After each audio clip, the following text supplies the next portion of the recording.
دیکھو اعلیٰ پائے کا مفسر ہے اور تفسیر اور اصول تفسیر کے موضوع پر امام احمد رضا کی درجن بھر کے قریب کتابیں، بیضاوی پہ ان کا حاشیہ موجود ہے، خازن پہ ان کا حاشیہ موجود ہے، معالم التنزیل پہ ان کا حاشیہ موجود ہے، در منصور پہ ان کا حاشیہ موجود ہے۔ عزیزان گرامی قدر 11 کے قریب تفسیر کے میدان میں، اصول تفسیر کے میدان میں درجن بھر کے قریب ان کی کتابیں موجود ہیں۔ میدان تفسیر میں دیکھتے ہیں اعلیٰ پائے کے مفسر دکھائی دیتے ہیں، اور جب میدان حدیث میں دیکھا جاتا ہے، خدا کی قسم میں کیا کہوں، کل میں ایک جگہ پر علماء کی تقریب میں اس پر گفتگو کر رہا تھا کہ محدثین کے میدان میں اعلیٰ حضرت کا درجہ متعین کرنا ہو تو کون سا ہونا چاہیے۔ اب میں یہاں پر بھی اس کا ذکر کرنا ضروری سمجھتا ہوں۔ عزیزان گرامی قدر، محدثین کے 5 مشہور درجے، پہلا درجہ طالب کا ہے، دوسرا درجہ محدث یا شیخ الحدیث کا ہے، تیسرا درجہ حافظ الحدیث کا ہے، چوتھا درجہ حجت الحدیث کا ہے، 5واں درجہ حاکم حدیث کا ہے۔ یہ 5 درجے۔ طالب، پہلا درجہ طالب کا، جو حدیث پڑھنے میں مشغول ہو جائے، جس طرح بھی قاری صاحب تذکرہ فرما رہے تھے، وہاں پہ حدیثوں کا درس ہوا کرتا تھا۔ عزیزان گرامی قدر، جو حدیث پڑھنے لگ جائے وہ طالب ہوتا ہے، اور جو حدیث پڑھانے لگ جائے وہ محدث یا شیخ الحدیث ہوا کرتا ہے۔ اس کے بعد تیسرا درجہ حافظ الحدیث کا ہے، سمجھو ہے نا، حافظ الحدیث اس کو کہا جاتا ہے جس کو 1,00,000 حدیثیں، 1,00,000 حدیثیں سند کے اعتبار سے، متن کے اعتبار سے، جرح کے اعتبار سے، تعدیل کے اعتبار سے، راویوں کی زندگی کے اعتبار سے، راویوں کی پیدائش اور وصال کے اعتبار سے، راویوں کی زندگی پر وارد ہونے والے اعتراضات کے اعتبار سے، ان کا حافظہ قوی یا ضعیف ہونے کے اعتبار سے، ان کی زندگی کے آخری ایام کے اعتبار سے، جو ان پر وارد ہونے والے اعتراضات کے جوابات اور اس کے رد کے اعتبار سے، جس کو 1,00,000 حدیثیں یاد ہو جائیں اس کو حافظ الحدیث کہا جاتا ہے۔ اور اس کے بعد تیسرا درجہ حجت الحدیث کا ہے۔ آپ کی خدمت میں برملا یہ عرض کر رہا ہوں، عزیزان گرامی قدر، امام احمد رضا اس عبقری شخصیت کا نام ہے، اس ہماجت شخصیت، اپنے دامن میں ہماجت پہلو رکھنے والی عظمت والے اس محدث کا نام ہے جس کے سامنے یہ طالب کا درجہ بھی چھوٹا، محدث کا درجہ بھی چھوٹا، شیخ حدیث کا درجہ بھی چھوٹا، حافظ الحدیث کا درجہ بھی چھوٹا، ارے وہ تو حجت کے درجے پر فائز نظر آ رہا ہے۔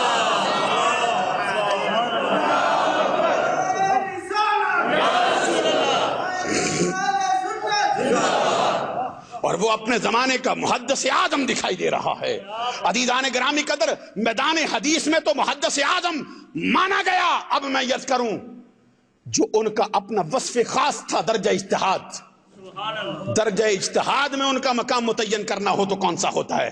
عزیزان گرامی قدر، یہ صرف میں نہیں کہہ رہا، اس وقت علماء جو روئے زمین پر ہیں اور اس سے پہلے یہ جو ان کے بعد جتنے ان کے ہم اثر ہوئے، ان کے بعد آنے والے سب کا یہ کہنا ہے۔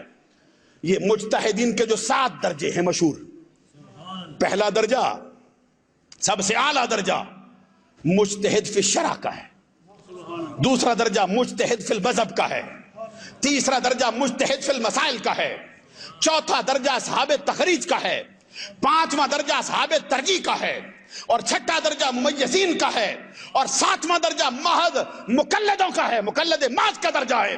آئیے عزیزان گرامی قدر، میں آپ کی خدمت میں عرض کروں، جب ہم امام احمد رضا کی زندگی کا جائزہ لیتے ہیں، انہوں نے جس موضوعات پر قلم اٹھایا، جن فتووں پر اپنا تباہ آزمائی کی ہے، ہمیں تو جتنے مجتہدین کے درجے ہیں، صرف اوپر والا درجہ چھوڑ کر جس میں فقط ائمہ 4 آتے ہیں، جس میں امام اعظم ابو حنیفہ، جس میں امام محمد بن ادریس شافعی، جن میں امام مالک بن انس امام دار الحجرہ، جن میں امام احمد بن حنبل، ان 4 کا مقام آتا ہے۔ مجتہد فی الشرع کے بعد جو محدثین، جو ائمہ مجتہدین کے 6 درجے ہیں، ان 6 درجوں کی ایک ایک جھلک احمد رضا میں ضرور پائی جاتی ہے۔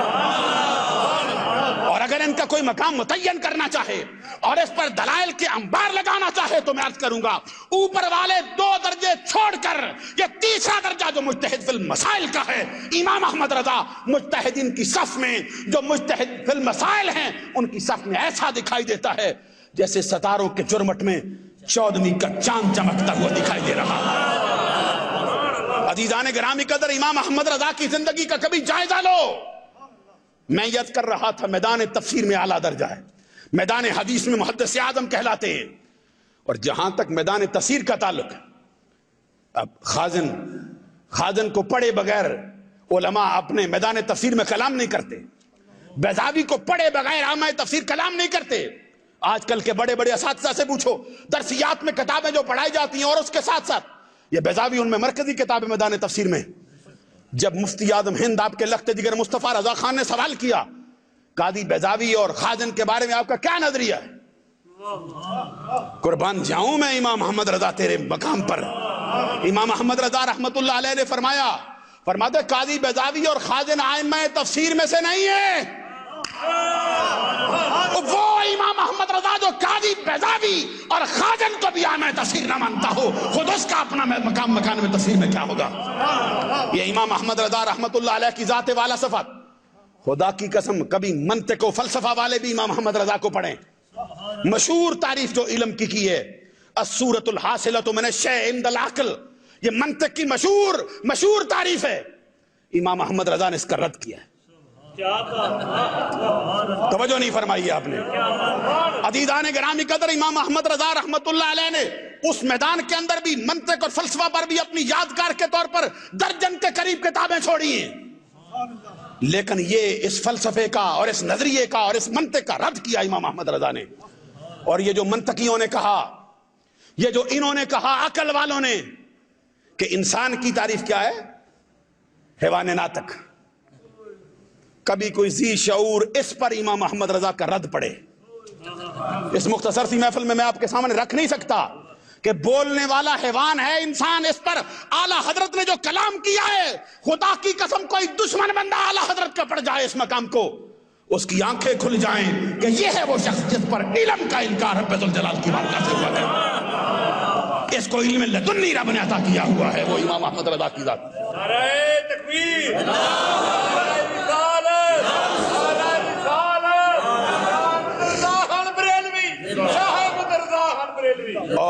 اور میدان حدیث کے اندر جو آپ کی کتاب حدیث میں اصول حدیث پر آپ کی کتابیں 54 سے بھی زائد ہیں. 60 کے قریب کتابیں آپ نے حدیث اور اصول حدیث پر لکھی.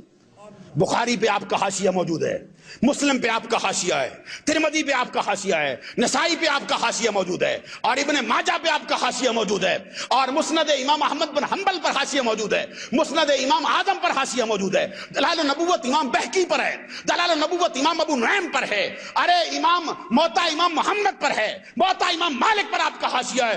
60 کے قریب کتابیں حدیث اور اصول حدیث پر آپ نے نقل فرمائی. عزیزان گرامی قدر، عقائد و کلام کے میدان میں اعلیٰ حضرت کی کتابیں 50 سے زائد